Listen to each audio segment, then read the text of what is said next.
Today is Friday, July 17th, 2026. This is Quick Start from CBN News. I'm Dan Andros.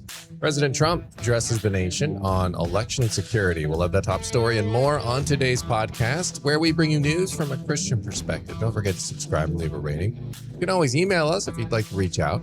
quickstartpodcast@cbn.org. With me today, CBN's Billy Hallowell, as we're getting through the news of the day. On the focus story, Naomi Anderson's on a mission to point Gen Z towards the truth. Billy's got more on that coming up.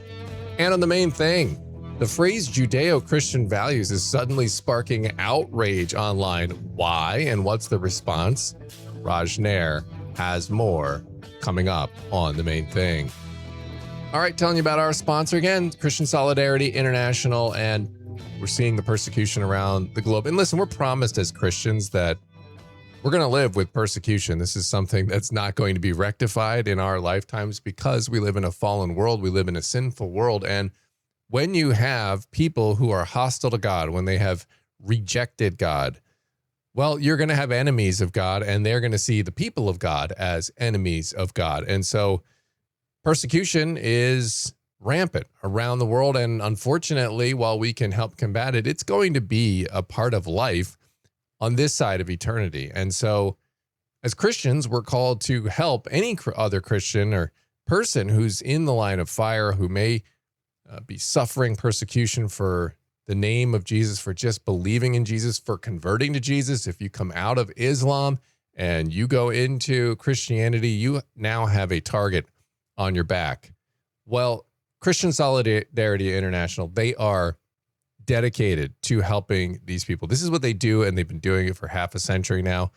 And we've been telling you about the stories, and this is a lot of work. They build networks. They're there for the long haul.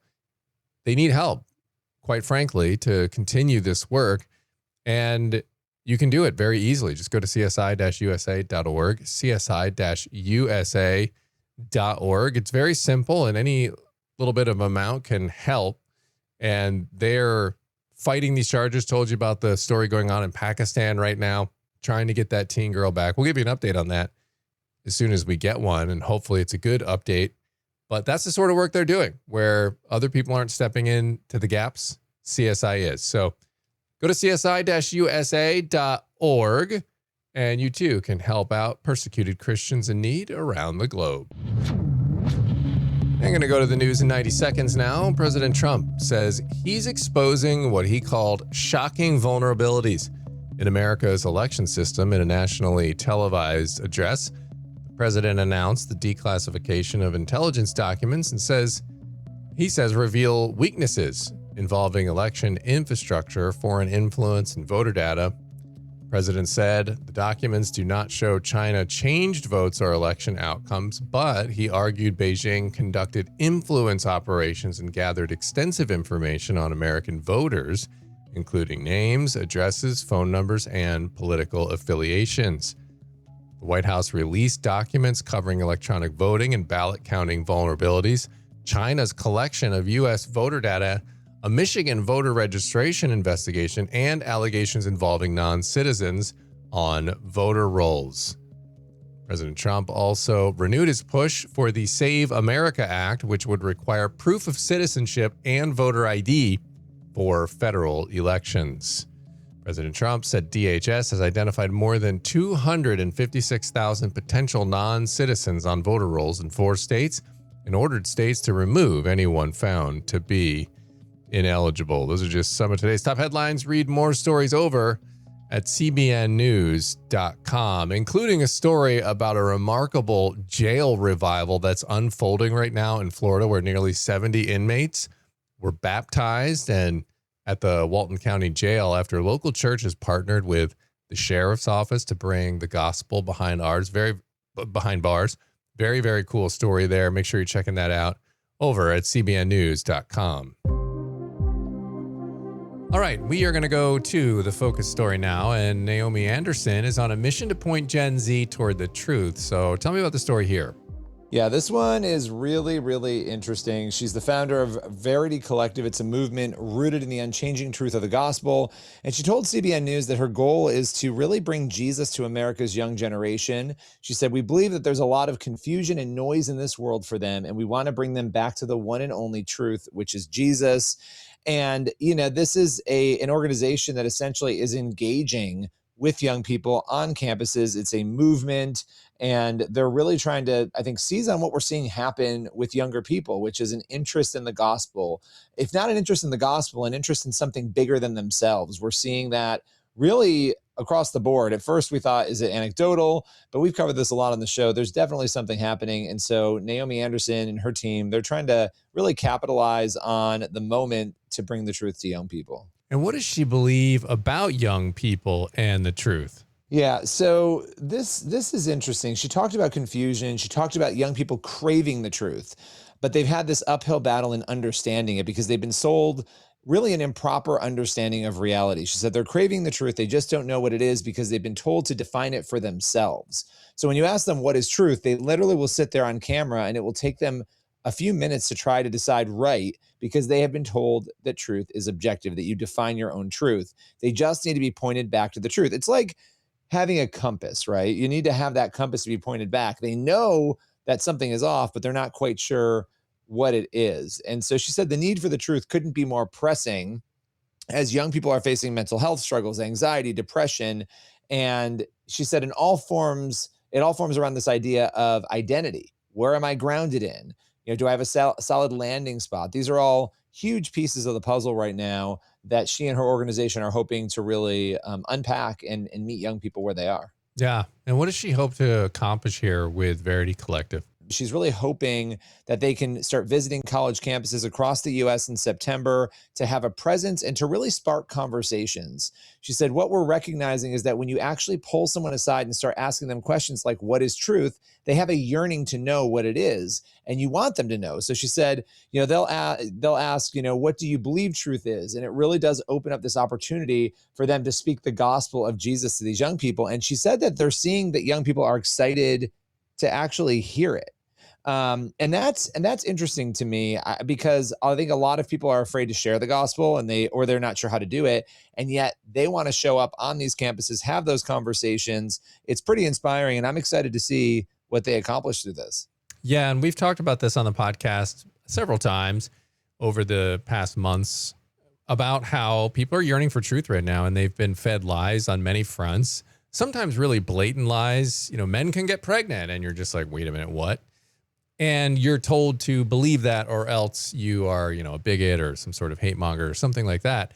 And so people have been living under this for a while now. And when someone comes along with the actual truth that they know is, they know the stuff they're being fed is not true. But there's pressure, a lot of societal pressure to go along with these things or else you're going to be outcasted. And that's a lot for a young person to carry. And so when someone comes along with the actual truth, I would imagine that's quite freeing for them. And I think that's the case here, what you just said, right? Like you almost, it's like you're not feeling well. You go to the doctor to get really an analysis of what's going on. Do I have a sinus infection? Do I have a cold? I think a lot of people are not feeling well spiritually and mentally, and they're trying to find a doctor, right? And so Verity Collective and these other people, they're the spiritual doctors sometimes that people need to just point them in the right direction for the solution. And, we could sit here all day and debate, how do we do this? And what do we, what apologetics do we use? And I think those debates are important and useful, but sometimes it's just showing up and having a presence and answering simple questions, asking simple questions and answering them that makes all the difference. Yeah, absolutely. Well, important stuff they're doing. Definitely be praying for success on that front, that they would have some impact and that it would continue to grow. So appreciate you bringing that one to the podcast today. And we're going to go to the main thing now. And if you say Judeo-Christian worldview these days, it's suddenly become kind of controversial. Well, why? What's up with that? Well, CBN's Raj Nair and Billy Hallowell have more reaction to this growing trend for today's main thing. Suddenly, the term Judeo-Christian has folks on social media in a frenzy. Say something like Judeo-Christian values or Judeo-Christian worldview, and the internet trolls well, they'll voice their displeasure. This thing has gone full-blown anti-Jewish conspiracy. Well, world-renowned Christian apologist Wes Huff has had enough, and he posted this on X. So much noise online regarding the term Judeo-Christian. Guys, in academia, it's simply the term that describes the combined corpus of Old and New Testaments. The Jewish heritage of the Hebrew scriptures combined with the New Testament. That's it. I know you want there to be some conspiracy, but there isn't. That's the way we're using it. It has nothing to do with geopolitics or a one world order. Well, Billy, Jordan Peterson actually commented on this too. But first, I want to get your thoughts. Yeah, I mean, you can't understand the New Testament without understanding the Old Testament. And I think I'm currently on my third read through the entire Bible in a year. I think I've read the Bible a million times, but just fragmented in the past. As I'm working through the Bible in a year and I'm in the Old Testament, every bit of understanding of how God relates to humanity, how God relates through covenant to humanity, to the Jewish people, both the land and the people, how there are still prophecies that are yet unfulfilled. All of these things, there are prophecies that are unfulfilled in the Old Testament, that are written in the Old Testament that have yet to come to fruition today still. And so when you don't have an understanding of that, I think you walk away struggling with this Judeo-Christian framework, this understanding that the morals are timeless, right? You can talk about moral, civil, ceremonial law. Well, the civil and the ceremonial law for Christians, those things are out the window, but the moral law stands. The 10 Commandments stand. The moral laws are consistent throughout because the old and the new are a complete puzzle. It's like putting a puzzle together without half of the pieces and then being like, wait, the puzzle's done. Well, no, it's not. You're missing half of the pieces. You don't understand the story. One of the reasons why we have rampant anti-Semitism and chaos right now is because people are not reading or understanding the Old Testament. Now, I understand there's legitimate debate and discussion around Israel and other elements in terms of the modern state and different things that people might believe or think about how human beings who have sin are behaving, how governments are behaving. You can have those discussions, go ahead. But the theological framework and understanding of what Judeo-Christian is, you can't have one. As a Christian, you cannot have one without the other. They go together. Well, let's see what Jordan Peterson had to say.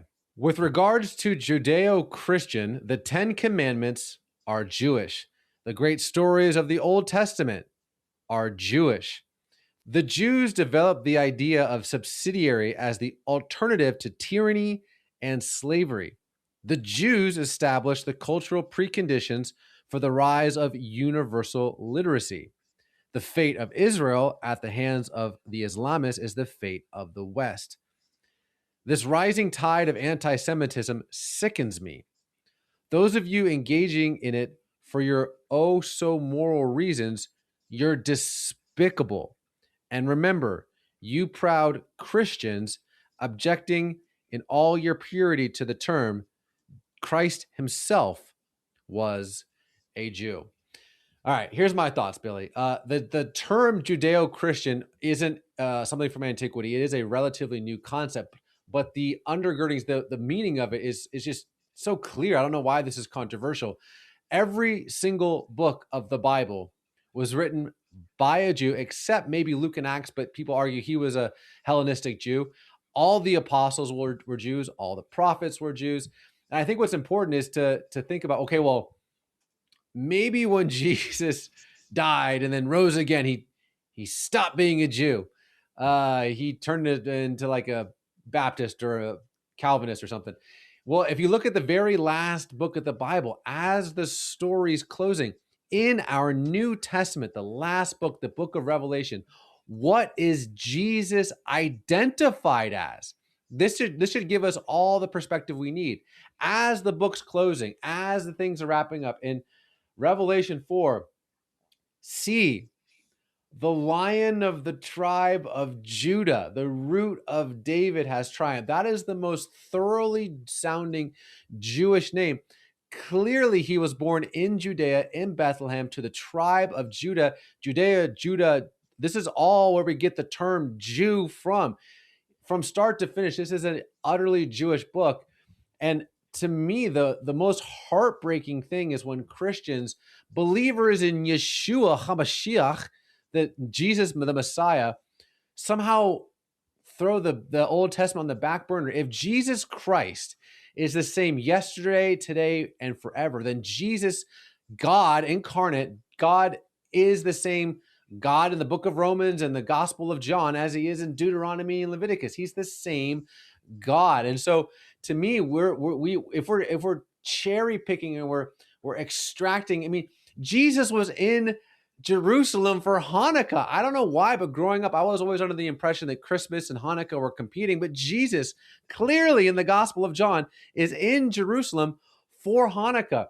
And so the term might be a relatively new term, but the idea that Jesus, that this whole thing isn't a Judeo-Christian story is just absurd. And clearly, I think that even the idea is there is no longer the famous verse, there's no longer Jew nor Greek. What that means, the next words after there is neither Jew nor Greek, Paul says, there is neither male nor female. So if you think that God has done away with distinctions, then you have to be fully on board with the idea of transgenderism, and there's no distinction between male and female.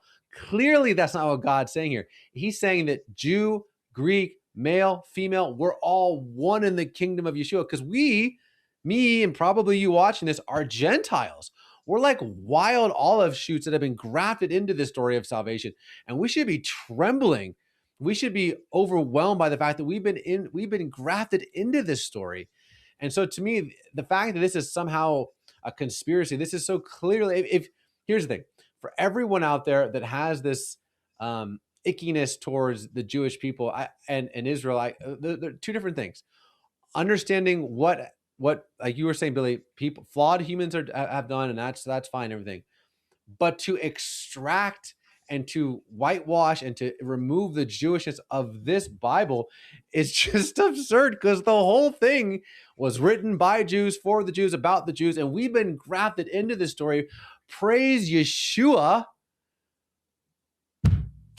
I don't know, Billy. I think this whole thing is ridiculous. And I think that if we allow ourselves to just read all 66 books and fall in love and have a renewed joy for books like Hosea and Zechariah and Exodus and Joshua and Judges and Samuel, and then allow that to, that's why that was said in the book of James, and that's what God's doing. And we talked about the end of the book. Well, the beginning of the New Testament is a Jewish genealogy in the book of Matthew. Clearly when Jesus is being tempted in the wilderness, he doesn't say, you're in the name of, he quotes Deuteronomy. He quotes the Old Testament to the devil. I mean, this is just, what's beautiful is it's one beautiful tapestry, beautiful Jewish tapestry. And we as Gentiles, wild olive shoots, have been grafted in. Let us be grateful. Let us praise God. That he, even though we were not natural to the vineyard, he brought us in. And so to me, Billy, the idea of Judeo-Christian is a beautiful concept, because we get to be part of this story now. But I'll give you the last word, Billy, if you have anything else to say. Yeah, no, I absolutely agree with you on everything you said. We need to understand that the anti-Semitism we're seeing is going to drive reaction to Judeo-Christian. It's going to drive some of what we're seeing. Whenever you see anti-Semitism, I would encourage people, whenever you see anti-Israel sentiment, whenever you see these things unfold, that you would go back to the Lord and pray and say, God, how do you want me to view this? In light of your heart for Israel, the Jewish people, how should I view this particular situation, this particular thing? I do not think as Christians enough we ask God what lens through which we are supposed to see current events and the things happening around us, specifically things that are tied to the Bible we claim to believe in. So instead of our own emotions, our own thoughts, our own apathy, we should be asking the Lord to guide us in that regard. And I think then we will have a better understanding of what a term like Judeo-Christian actually means. All right, guys, appreciate that conversation there. And that's going to leave us with time on the podcast for one last thing. We've got Psalm 31:24. Be strong and take heart, all you who hope in the Lord, knowing that our hope is in the Lord. That's where we find our strength. That's where we're able to take heart, especially when things are troubling us or we're struggling. Yeah, when you're in a low point, that's the time you lean into Psalm 31:24 and others like it. to remind us of what the end game is and how it's going to all play out. So great reminders. We head into the weekend. As always, get on over to cbnnews.com, faithwire.com. Check out our CBN News YouTube channel, all of our different channels we have. And if you want to partner with us and help bring more news from a Christian perspective, you can give at cbn.com. God bless. Have a great weekend.